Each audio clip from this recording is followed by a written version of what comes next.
नमस्कार मंडळी. तर आज आपण एकदम हलक्या फुलक्या आणि सॉफ्ट अशा इडल्या बनवणार आहोत, ते पण रेशनच्या तांदळाचा वापर करून. तर मंडळी, हे पहा, मी इथे रेशनचे तांदूळ घेतलेले आहेत. तुम्ही कुठलाही इथे तांदळाचा वापर करू शकतात. तर आपल्याला इथे हे 4 वाट्या तांदूळ घ्यायचे आहेत. चांगले असे स्वच्छ निवडून घ्यायचे आहेत.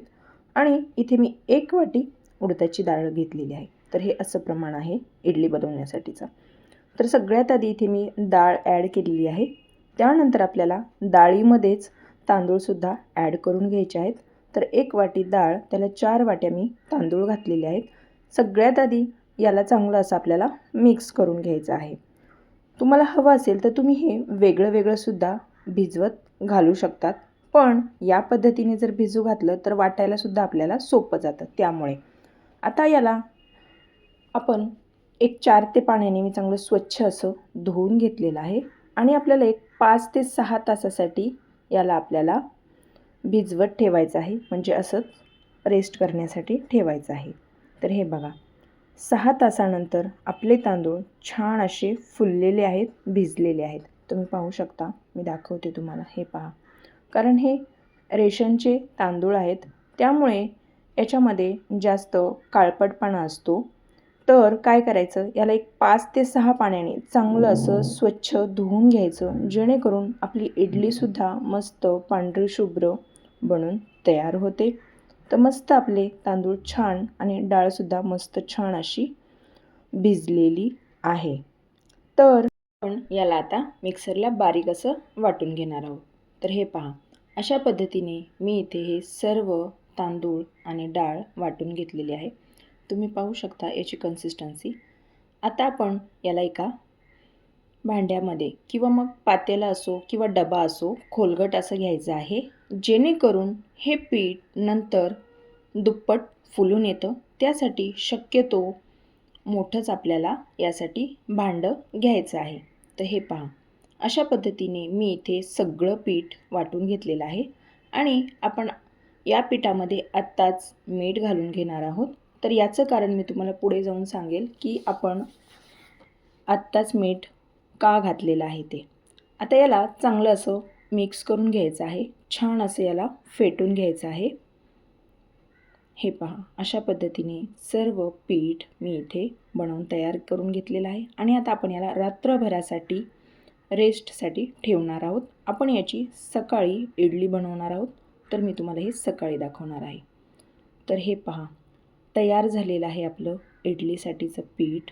तुम्ही पाहू शकता किती मस्त असं फुगून आलेलं आहे.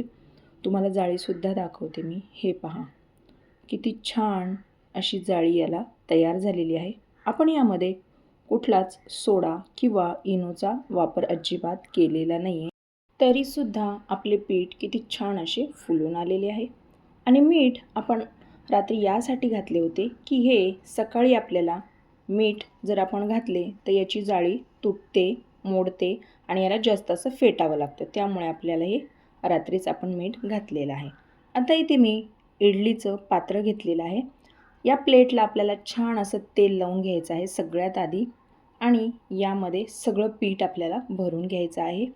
आता दुसरीकडे मी इडली पात्र गरम करायला ठेवलेलं आहे. त्यामध्ये पाणी घालायचं आहे. पाणी चांगलं असं गरम झालं की त्यामध्ये थोडंसं लिंबू किंवा चिंच घालायचे आहे, जेणेकरून आपलं भांडं इडली पात्र हे काळं पडू नये त्यासाठी.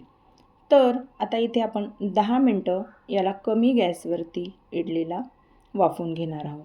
तर हे पहा, तुम्ही पाहू शकता किती मस्त अगदी पांढरी शुभ्र आणि जाळीदार आपली इडली बनून तयार आहे. तर तुम्हाला मी काढूनसुद्धा दाखवते मंडळी. तर हे पहा, किती सॉफ्ट आणि नरम अशी आपली इडली बनून तयार झालेली आहे.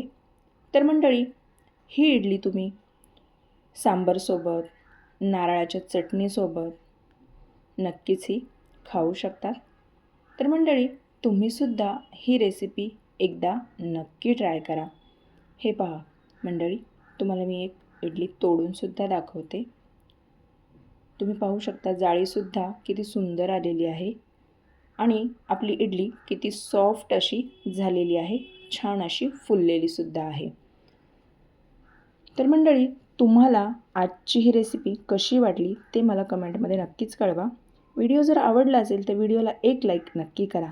आणि जर तुम्ही चॅनलवरती नवीन असाल आणि अजूनही चॅनलला सबस्क्राईब केलं नसेल तर पटकन सबस्क्राईब करून घ्या. तर चला मंडळी, पुन्हा भेटूया अशाच एका तुमच्याच आवडत्या नवीन रेसिपीसोबत. तोपर्यंत धन्यवाद.